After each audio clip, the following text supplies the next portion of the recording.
Interpreter. Let's begin with the Kenya Bankers Association that is tonight warning that the new finance bill could force Kenyans back to the infamous mattress banking due to the new taxes on financial transactions. Appearing before the Kuria Kimani-led Finance Committee, Kenya bankers want the 16% VAT on financial transactions amended to ensure more Kenyans use the banking platforms to generate more revenue for government. Stephen Latour reports. So for the sake of this conversation, to make it... The Kenya Bankers Association has told the Finance and Planning Committee that the Finance Bill 2024 contains taxes on financial transactions that will discourage Kenyans from formal banking. The Finance Bill 2024 proposes to impose a VAT at a standard rate of 16% on some financial services that the bankers opposed. We predict with insights from data that this will have a negative effect in terms of, taking money outside the banking ecosystem and the banking system, and that will adversely affect the economy. We need to be expressly clear what it is. So from the drafting, it is not the value of the transaction. It will be the value add if you are charging a fee, right, to that transaction. In that case, KBA warns that the clause, if not amended, will drive the cost of doing business up, forcing Kenyans to run away from formal banking to other alternatives. What we are seeking is, let's maintain the rates the way they are, and they have served us well.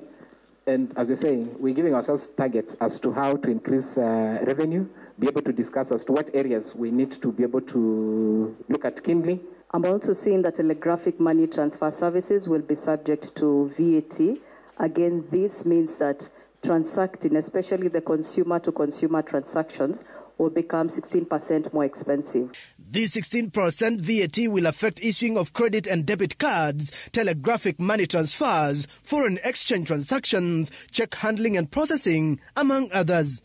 KBA says the finance bill has classified money under goods and services to be taxed contrary to the VAT Act. The bankers' body now wants the Kuria Kimani-led Finance Committee to amend the clause and retain financial services and exemption from VAT. The Association of Small and Micro Enterprises, ASEC, raised concerns over unpredictability of taxes in the country, adding that the country's tax laws are generated every year, making business startups difficult. What we're just proposing is that we have a progressive manner in how we introduce the taxes. If you look at the national tax policy that's supposed to be 5 years, what we're seeing currently in Kenya is that it keeps changing within the year. this should be the last time we should be seeing such great changes happening within such a short period of time. Because now with the MTRS and the national tax policy, then all future tax decisions should be based on those two policy documents. So that, as investors said, we create a predictable environment. But ASEC submitted that majority of manufacturers have closed shop due to the unpredictability of taxes. Especially considering we don't operate in a vacuum. You could easily set up in Uganda and export to Kenya duty-free, courtesy of EAC. The Okoa Uchumi Lobby Group also made its submission as the committee prepares to finalize its public hearings. The intention of the Finance Bill 2024 is to skin, previously we were saying bleeding. Right now, they want to skin us. When a government goes out to skin its people, its citizen, it is outright clear that they want a carcass. This Kenya is ours. We need to be alive to pay the tax. The hearings continue Wednesday. Stephen Latour, Citizen TV. Meanwhile,